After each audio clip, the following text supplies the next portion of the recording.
The aircraft hummed steadily as I settled into my window seat, grateful for the relatively empty flight. I was returning from a business conference in Chicago, exhausted from 3 days of presentations and networking. All I wanted was to close my eyes and forget about quarterly projections and market analyses. Just as I began to doze off, a woman slid into the seat beside me.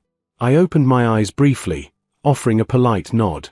She was striking, elegant in a way that spoke of careful grooming and expensive taste. Her perfume was subtle but distinctive, and her hands trembled slightly as she buckled her seatbelt. "Excuse me," she said, her voice barely above a whisper. "I know this is going to sound absolutely insane, but, are you Arman Khalil?" My stomach tightened. Something about her tone made every instinct scream danger. "Yes. Do I know you?" She turned to face me fully, her eyes red-rimmed as if she'd been crying recently. "No, we've never met. But I know your wife, Sana. And you need to know that she's been having an affair with my husband, David." The words hung in the air between us like poison gas. For a moment, I couldn't breathe. The cabin pressure seemed to increase tenfold, pressing against my chest. "What did you just say?" "I'm Elena," she continued, pulling out her phone with shaking hands. "I found out 3 weeks ago. Text messages, hotel receipts, everything. When I confronted David, he finally admitted it. Said it had been going on for about 8 months. She showed me her phone screen. There were screenshots of messages, intimate, familiar exchanges that made my blood run cold. One message from a number saved as S. Read, "Missing you already. Last night was beautiful. D makes me feel alive again." That could be anyone, I managed to say, though my voice sounded hollow even to my own ears. Elena swiped to another screenshot, this one a photo David had apparently saved. It was unmistakably Sana, lying in bed, her dark hair spread across a pillow I didn't recognize, wearing a smile I hadn't seen in years. The intimacy of the image was undeniable. "I'm so sorry," Elena said, and genuine sympathy filled her voice. "I debated whether to tell you. I've been following you on social media. I know that sounds creepy, but I needed to know who you were, what kind of man's life my husband was helping to destroy.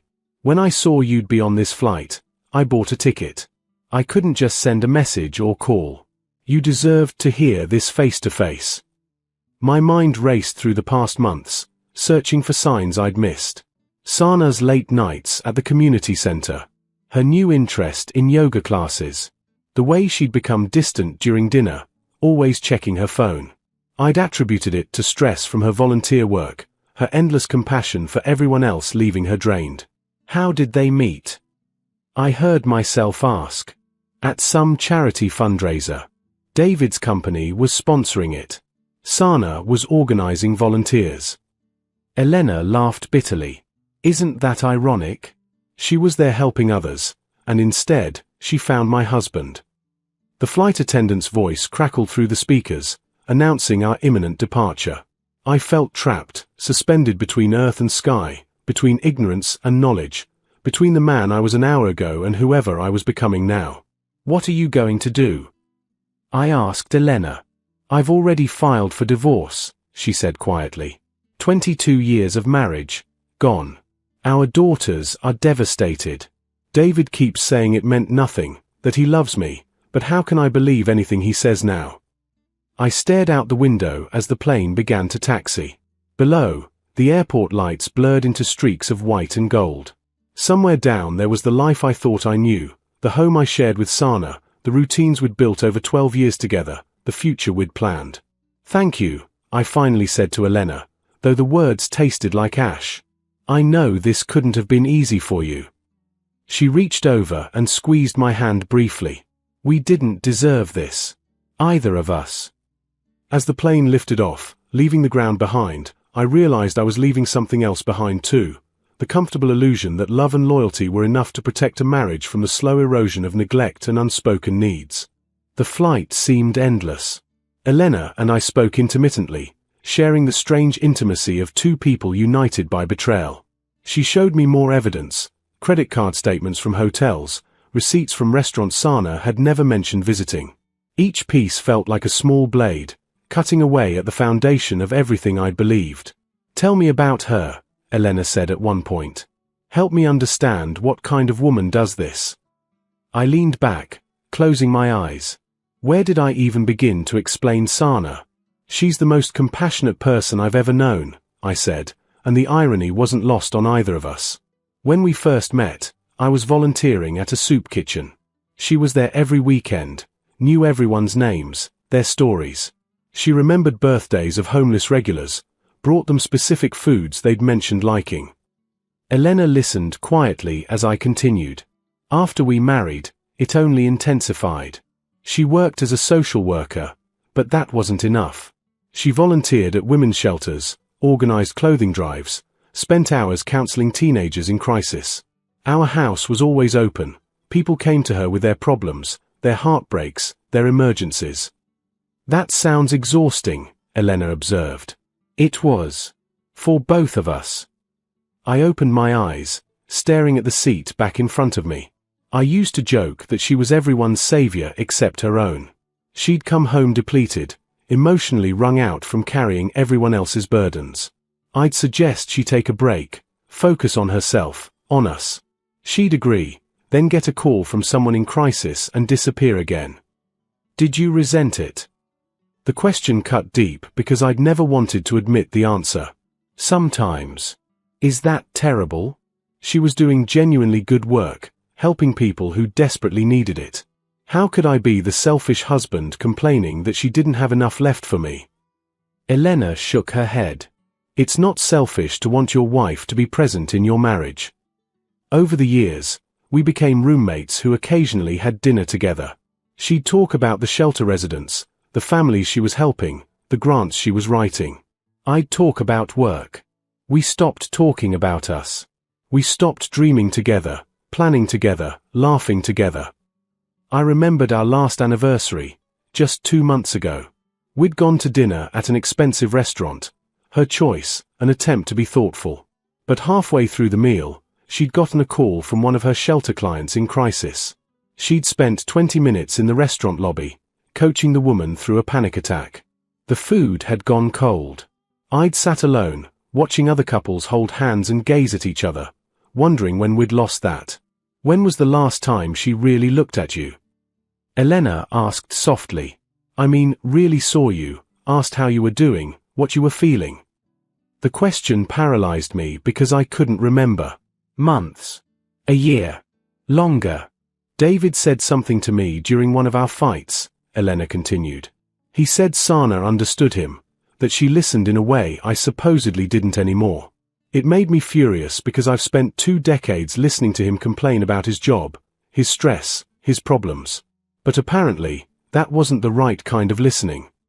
What is the right kind? I asked. I think it's the kind where you're not exhausted from giving yourself to everyone else first. The kind where you still have emotional energy to actually be present. She paused. Maybe Sana was so depleted from saving everyone else that when David showed up offering to save her for once, she couldn't resist. The thought lodged in my chest like a splinter. Was that it? Had Sana, in her endless compassion for others, neglected herself so completely that David's attention felt like water in a desert? The messages between them, Elena said, pulling out her phone again. Look at this one. She showed me a text from David to Sana. You give so much to everyone. Let me give something to you for once. Let me take care of you. And Sana's response, I've forgotten what that feels like. Thank you for reminding me I'm not just a resource to be depleted. I felt something crack inside me. Anger, yes, but also a terrible recognition. How many times had I watched Sana give herself away in pieces, never stopping to ask if anyone was replenishing her? How many times had I been too tired from my own day to notice she was running on empty? I failed her, I said quietly. No, Elena said firmly. She made a choice.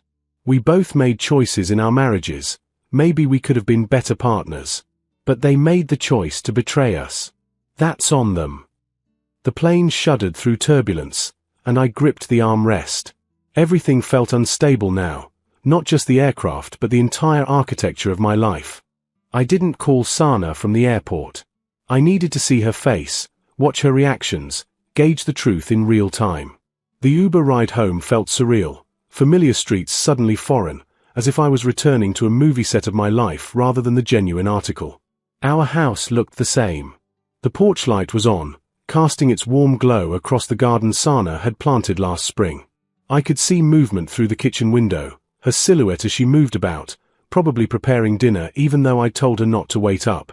I stood on the porch for a long moment, key in hand, knowing that once I crossed this threshold, nothing would ever be the same. Then I opened the door. Arman. Sana appeared from the kitchen, smiling that reflexive smile she'd perfected over years of greeting people warmly. You're home earlier than I expected. How was the flight? She moved to hug me, but I stepped back. The smile faltered. We need to talk, I said, setting down my bag. Something in my tone must have warned her because the color drained from her face. What's wrong? I met someone on the plane today. Elena, David's wife. Sana's legs seemed to give out. She grabbed the back of the sofa for support, her knuckles white. Oh God. That's all you have to say. Oh God. Arman, please. 8 months, I said, my voice surprisingly steady. 8 months you've been sleeping with him. 8 months of lies, of sneaking around, of betraying everything we built together. Tears spilled down her cheeks. I'm so sorry. I'm so sorry. Sorry you did it or sorry you got caught. Both. Neither. I don't know. She sank onto the sofa, her whole body shaking. I never meant for this to happen. I laughed, a harsh sound that hurt my throat. No one ever means for it to happen. It just happens, right? You just accidentally fell onto another man's bed repeatedly for 8 months. Don't, she whispered. Please don't. But I couldn't stop. The anger I'd been containing since Elena's revelation poured out. Do you have any idea what it felt like, seeing those messages? Seeing that photo of you in his bed, looking happier than you've looked with me in years. I do love you, Sana said desperately. I never stopped loving you. You have a fascinating way of showing it. I was drowning. The words burst out of her with sudden force. I was drowning, Arman, and I didn't know how to tell you. Everyone needed something from me. The shelter, the community center, my clients, our families. Everyone had problems I was supposed to fix, crises I was supposed to manage. And I did it. I fixed everything for everyone. She stood up, pacing now, words tumbling out in a rush. But I was empty. Completely empty. I'd come home and you'd ask about my day and I'd start to tell you, but I could see your eyes glaze over. You were tired too. Everyone was tired. So I learned to just smile and say fine and keep going. That doesn't justify. I'm not justifying it, she shouted, then lowered her voice. I'm not. What I did was wrong. Unforgivably wrong. But you asked how it happened, and I'm trying to explain. I sat down heavily, suddenly exhausted beyond measure. So David showed up and what? Rescued you. He saw me, Sana said softly. At that fundraiser. I was running around, managing everything, making sure everyone else was happy. Afterward, he found me in the kitchen, and I was just breaking down, crying over a broken champagne glass like it was the end of the world. He helped me clean it up. He asked if I was okay. And when I said I was fine, he said, no, you're not. And that's okay. She wiped her eyes, mascara streaking her cheeks. We started talking. Just talking, at first. He'd text to ask how I was doing. He'd listen when I complained about how tired I was. He never needed me to fix anything for him. He just wanted to know me.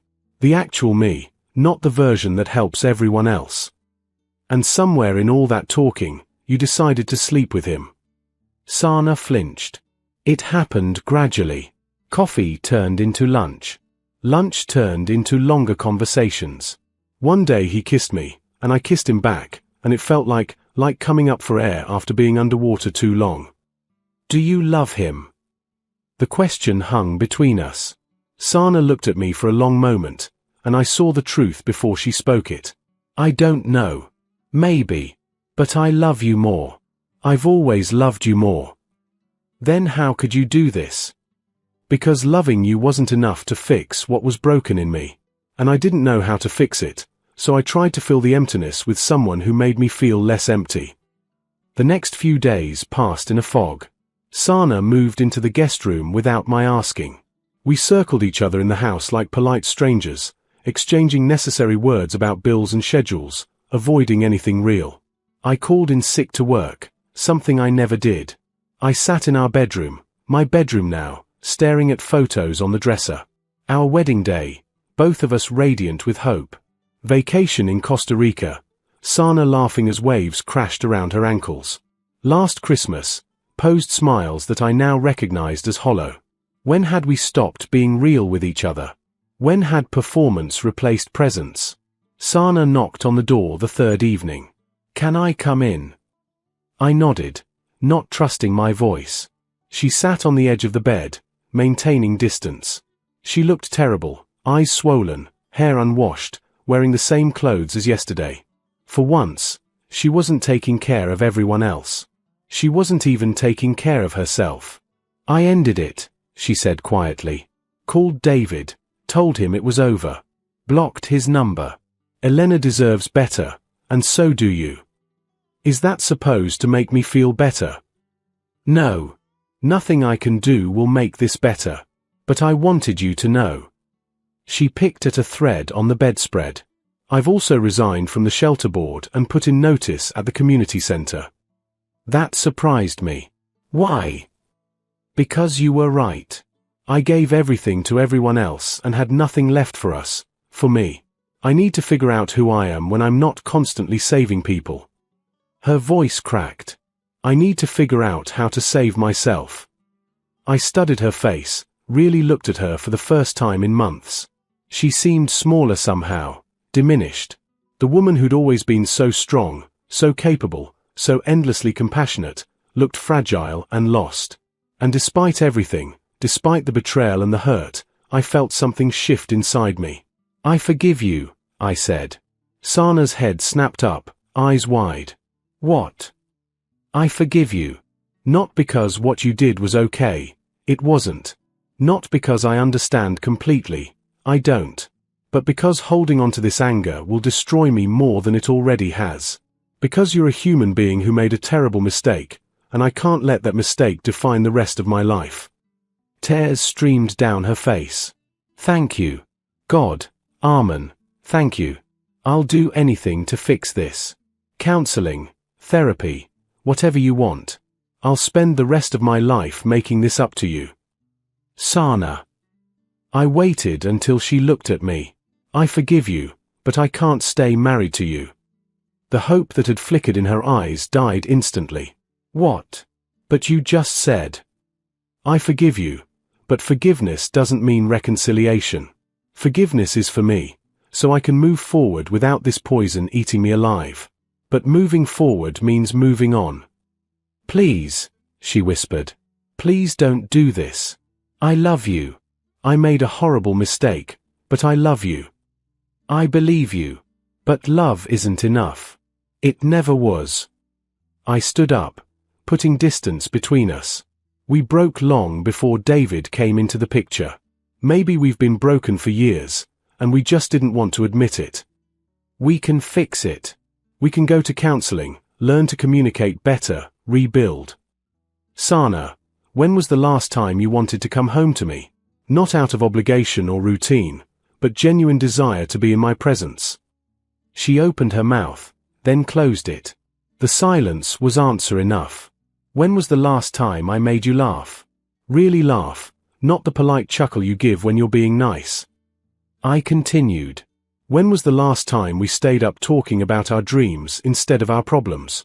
When was the last time we made love and it felt like connection instead of obligation?" "That doesn't mean we can't get those things back," she said desperately. "Maybe we could. With years of work, with therapy, with both of us fundamentally changing who we've become. But Sana, I don't want to." The truth of it settled over me as I spoke. I'm tired. I'm so tired of trying to make something work that's been dying for years. The affair didn't kill our marriage, it just revealed how dead it already was. 2 months later, I stood in my driveway, watching the moving truck pull away with half our furniture. The divorce papers had been filed. Sana had found an apartment across town. We'd divided everything with surprising civility, both of us numb to the process. She'd fought the divorce initially, begging for couples counseling, for another chance, for time to prove she could change. But I'd held firm, and eventually, she'd accepted it. She'd started therapy on her own, she told me during one of our last conversations. Working through why she'd spent so many years depleting herself for others, trying to understand what she was really running from. I hope you find whatever you're looking for, I told her, and I meant it. Elena and I had coffee once, a strange meeting between two people bonded by betrayal. Her divorce from David was nearly final too. She looked lighter somehow, despite the circumstances. How are you doing? She'd asked. Better than I expected. You? The same. It's odd, I thought losing my marriage would destroy me. But actually, I feel relieved. Like I've been holding my breath for years and can finally exhale. I understood exactly what she meant. Standing in the driveway now, I felt the spring breeze on my face and realized I felt something similar. Not happiness exactly, but a kind of quiet peace. The house behind me held 12 years of memories, some beautiful, many mundane, some painful. But they were just memories now, not chains binding me to a past that couldn't be recovered. My phone buzzed. A text from James, my college roommate. Poker night Friday? Been too long, man. I smiled and typed back, I'm in. When was the last time I'd spent an evening with friends, doing something just because I wanted to? When had I stopped having a life outside the hollow routine my marriage had become? I thought about Sana sometimes, wondered how she was doing in her new apartment, whether she'd found a healthier balance in her life. I hoped she had. Despite everything, I didn't wish her harm. The anger had faded, leaving behind something that felt almost like compassion, not for the woman who'd betrayed me, but for the woman who'd lost herself so completely that she'd sought salvation in all the wrong places. I'd lost myself too, I realized. Somewhere in the years of comfortable routine and unspoken resentments, I'd forgotten who I was beyond being Sana's husband. What did I like? What did I want? Who was Arman Khalil when he wasn't defined by a failing marriage? I was starting to find out. I'd taken up running again, something I'd abandoned years ago when life got too busy. I'd joined a book club, started learning guitar, planned a solo trip to Iceland I'd been postponing for a decade. Small things, but they felt revolutionary, choosing myself, my interests, my growth, without guilt or apology. A neighbor walked by with her dog, waving cheerfully. Beautiful day, isn't it? It really is, I replied, and meant it.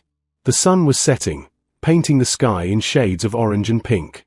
I thought about Elena's words on that plane, how she'd taken a chance on telling me the truth even though it meant revisiting her own pain. That conversation had shattered my world, but it had also freed me from living a lie. Sometimes destruction is necessary for rebuilding. Sometimes endings are actually beginnings in disguise. I went back inside, closing the door on the empty driveway. The house was quiet but not lonely. There was a difference, I was learning. Loneliness was what I'd felt in a marriage where neither person truly saw the other. This quiet was simply space, space to breathe, to think, to become. My phone buzzed again. This time, an email notification about the Iceland trip I'd booked. 3 weeks in a country I'd never visited, doing things I'd only dreamed about. Old Arman would have cancelled, found some reason why it was impractical or irresponsible. New Arman was going. I pulled out my laptop and opened a blank document. For years, I'd thought about writing, stories, essays, anything creative, but had never made time. Too busy, I'd always said. Too busy maintaining a marriage that was already over, apparently.